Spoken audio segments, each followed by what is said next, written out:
This is the final set of the 2019 Wimbledon Final. Roger Federer is serving for the match against longtime rival Novak Djokovic. The two greatest players of their generation have battled for over 4 hours in what is the most viewed tennis match of all time. However, these final 45 minutes will come to define the legacy of both players. Will this be the last record-breaking victory for tennis's golden boy? Or will he finally pass the torch to the one man that he just can't seem to beat?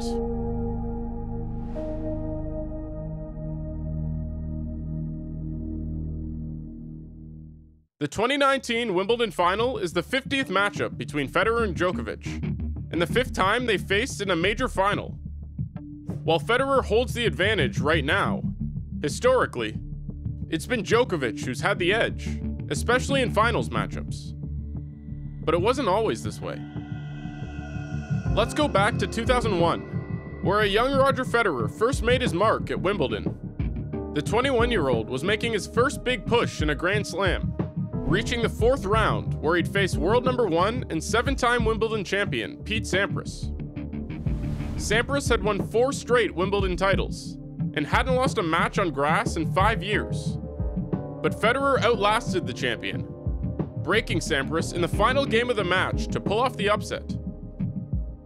Federer would win his first Grand Slam title at Wimbledon 2 years later, defeating Mark Philippoussis in straight sets.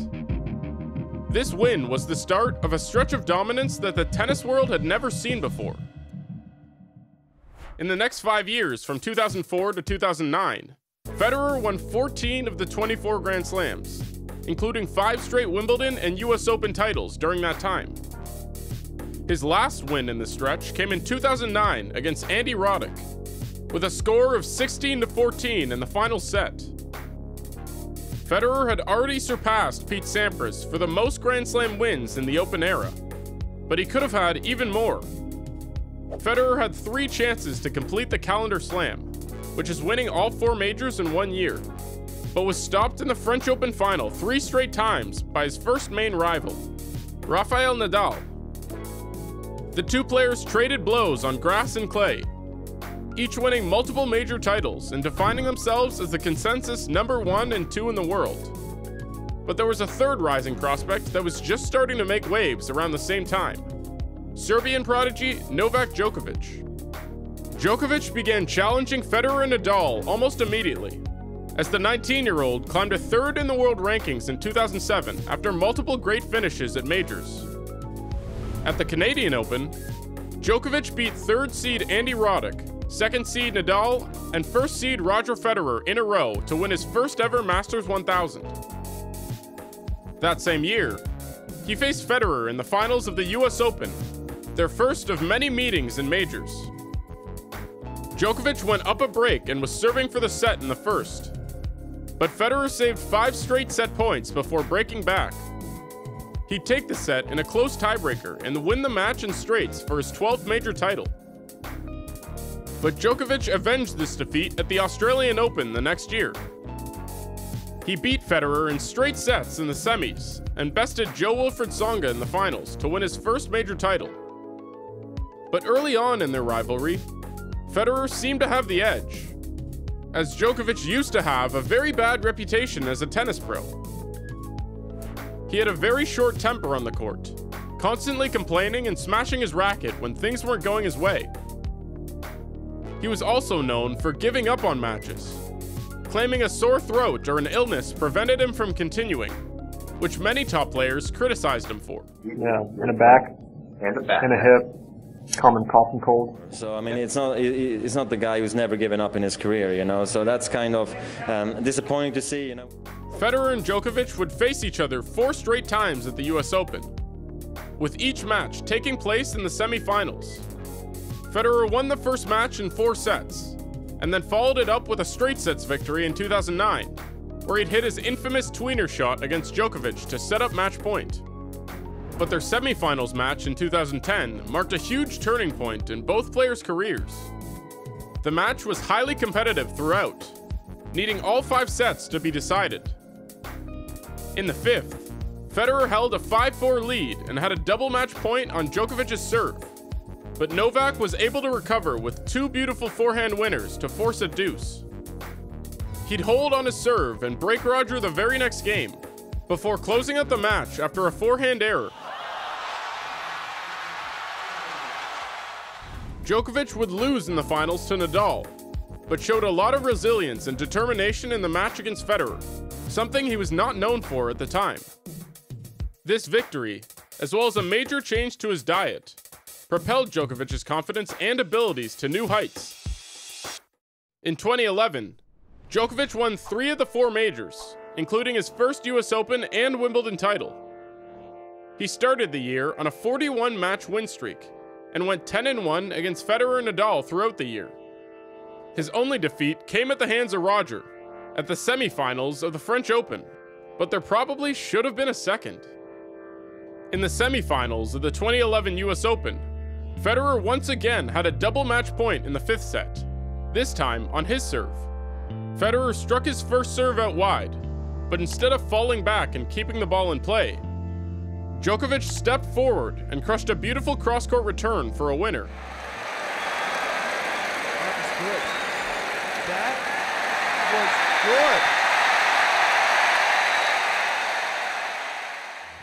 good. It was the best shot of the match, and probably the best return of Djokovic's career.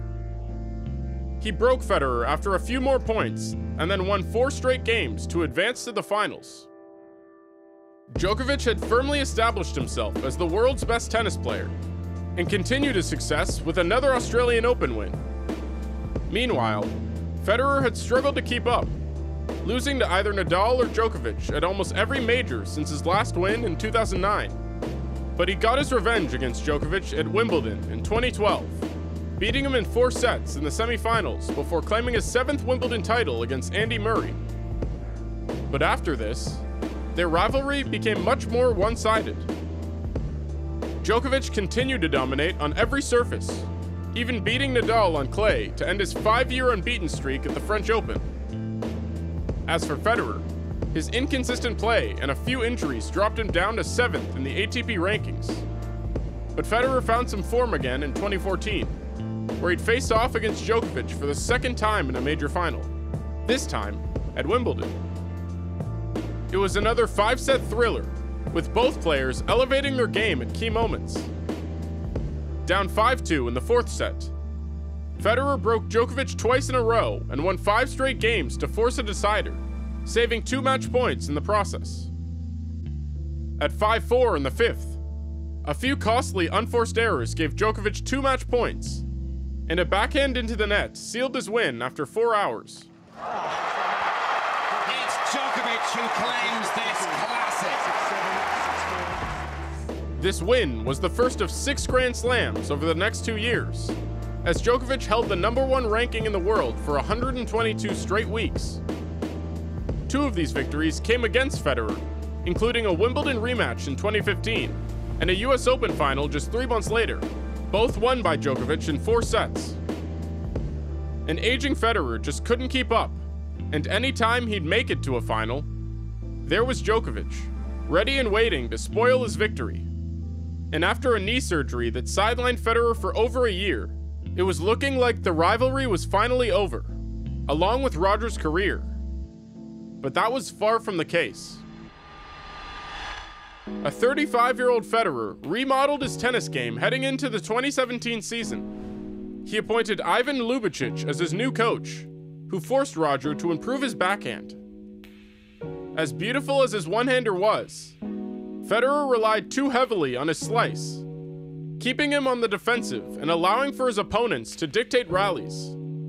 Both Nadal and Djokovic used this to their advantage, targeting Federer's backhand with high looping shots and major topspin. However, this new strategy forced Roger to stay near the baseline more often, driving through the ball more readily and putting pressure on his opponents. Federer also employed a new tactic when returning serve, known as saber, or sneak attack by Roger. He'd rush forward on his opponent's serve, quickly returning the ball and coming right to the net. It caught many opponents off guard and immediately put Roger on offense, allowing him to break serve more easily. These two key changes revitalized Federer's game, and it paid off immediately at the Australian Open in 2017. Coming off injury as the 17th seed, Federer grinded his way to the finals through tough opponents like Thomas Berdych, Kei Nishikori, and fellow Swiss Stan Wawrinka. There, he faced longtime rival Rafael Nadal in the finals, and the two put on one of the greatest matches ever seen. Roger's new aggressive style was on full display, both its upsides and its downsides. Federer smashed 72 winners past Nadal, but also committed 57 unforced errors in the match. After splitting the first 4 sets rather decisively, Nadal broke Federer in the very first game of the 5th. Federer forced multiple deuces and breakpoint chances in the next few games, but was unable to break Nadal back. On Nadal's third service game at 3-2, Federer stepped into the court and hit a beautiful backhand winner to give him his 5th break point of the set. Nadal sent his forehand wide on the next point, and just like that, the match was back on serve. He's missed it. He's human. Federer then won 7 straight points, going up love 40 on Nadal's serve with a chance to put him up 5-3. But he was unable to capitalize, as Nadal continued to be a thorn in his side, tying the game up at 40-all.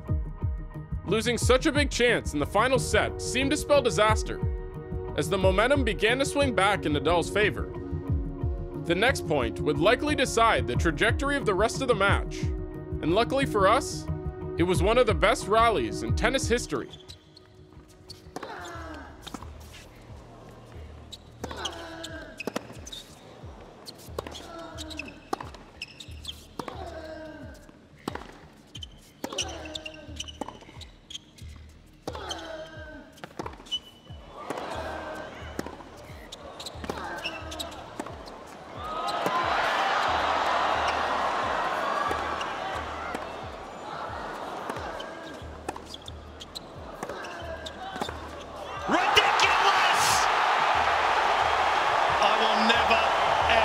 Forget that rally. Federer broke Nadal on the very next point, and after saving 2 more on his serve, he'd win the match with a cross-court forehand. It's in! Victory for Federer! He's champion in Australia for a 5th time! Federer won his 18th major, and his first in almost 5 years, defeating his greatest rival in what many considered to be Federer's sweetest victory. Federer's success continued at Wimbledon that same year, defeating Marin Cilic in the finals to claim his 8th title on grass and the most Wimbledon victories ever. Roger beat Cilic again at the Australian Open in 2018 to reach 20 Grand Slam victories in his career. But Federer's success came with an asterisk. Throughout his 3 victories, he never once faced Djokovic, who had been the best in the world for some time, and Roger's kryptonite for many years. Djokovic retired at Wimbledon due to an injury, and it took him almost a year to get back to full strength. But he found his form again in 2018, winning 3 straight majors and regaining his #1 status. So going into Wimbledon in 2019, Roger and Novak were the top 2 seeds, looking to stake their claim as the greatest player of their generation. Both Federer and Djokovic cruised their way to the semifinals, each of them only dropping 1 set in the process. But Djokovic had a much easier draw, facing 23rd seed Roberto Bautista Agut in the semifinal, and he closed the Spaniard out in 4 easy sets. Federer was not so lucky, as he faced a dominant Nadal in the semifinals, who was coming off his 12th French Open victory. It was another 3-hour slugfest, but Roger ultimately prevailed in 4 close sets. This set up a 3rd Wimbledon final between the two, and the 5th overall, and as the saying goes, you always save the best for last. The first set was as tight as it could get, as both players easily held serve and headed into a tiebreaker. Djokovic took an early 3-1 lead, but Federer rattled off 4 straight points to put him up a mini break. However, 3 unforced errors in the next 4 points handed Djokovic the first set, 7-5 in the tiebreaker. And match check gives Djokovic the tiebreak. The second set was all Federer, winning 6-1 and breaking Djokovic 3 times in a row. Set number 3 mirrored the first, as a second tiebreak was needed. Djokovic took control once again and was able to close out the third set 7-4. And Djokovic in charge, 2 sets to 1, 2 high-level tiebreaks. But Federer bounced back, breaking Djokovic twice in the fourth and closing the set out with a perfect game. Unfortunately, the start of the 5th set felt all too familiar for Federer fans, as Djokovic broke first at 4-2 and looked to close out another final against the Swiss. But just like the Australian Open against Nadal, Federer stood tall under pressure and broke Djokovic right away to get the match back to even. Federer has broken back. Unlike other majors, the final set at Wimbledon doesn't end in a tiebreak.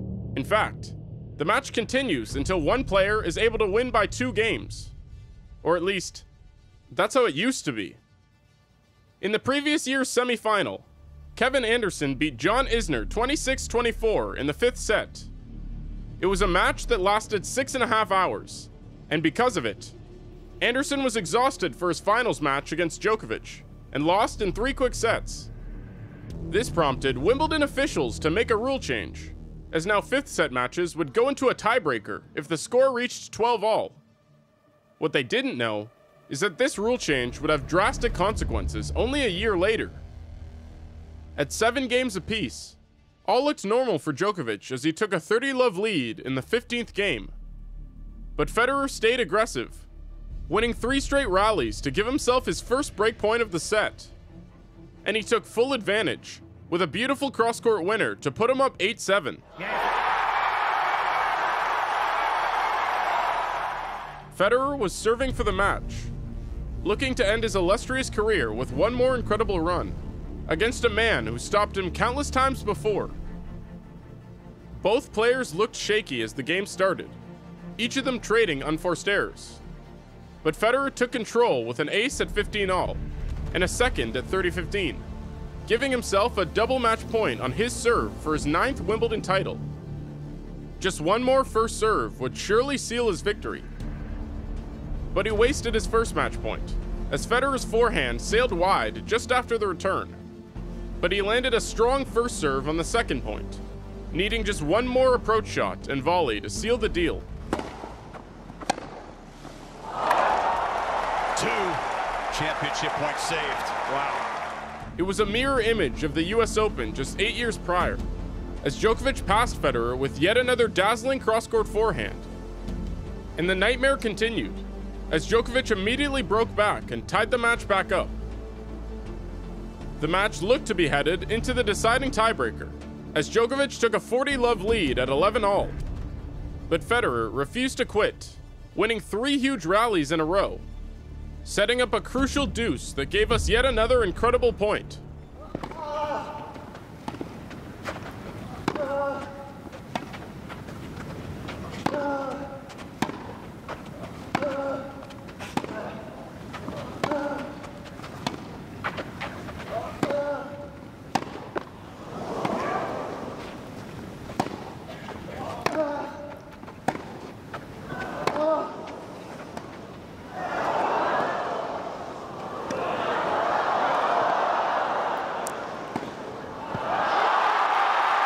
Was it?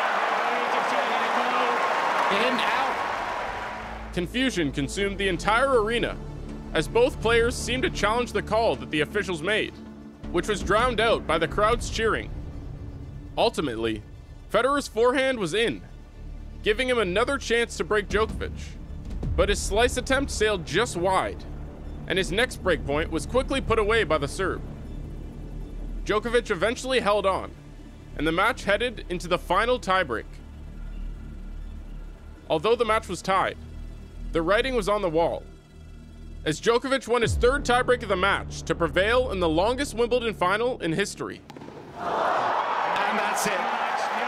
On a massive miss hit, Wimbledon number 5 for the Serbian superstar. What a treat this has been. Unfortunately for Federer, the match stats make things even more heartbreaking. He led in every important metric: more aces, winners, serve percentage, break points, total points won, and total games won. But none of that mattered, because in the biggest moments of the match, Djokovic stepped up, and Federer didn't. Novak Djokovic was the one hurdle that Federer just couldn't overcome, the man he was never able to beat when it mattered most. The outcome of this match epitomized the rest of both players' careers. Federer would never again play in a major final, with COVID and a returning knee injury spoiling the rest of his career. He'd play his final singles match at Wimbledon in 2021, losing in the 4th round to Polish player Hubert Hurkacz.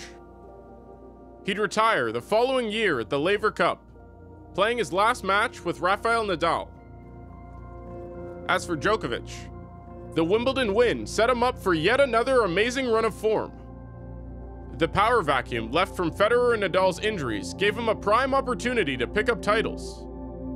He won 8 more majors in the last 4 years, increasing his total to an all-time best 24 and becoming the undisputed GOAT in most people's eyes.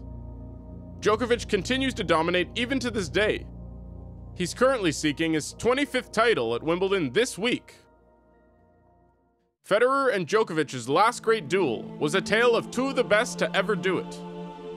The last dance for the face of the tennis world, against the only man who could ever stop him. 50 matches head-to-head, 5 major finals, and a whole flurry of semifinals paved the way for the biggest and best match center court had ever seen. There were 2 sides to the 2019 Wimbledon Final, one of heartbreak and one of vindication.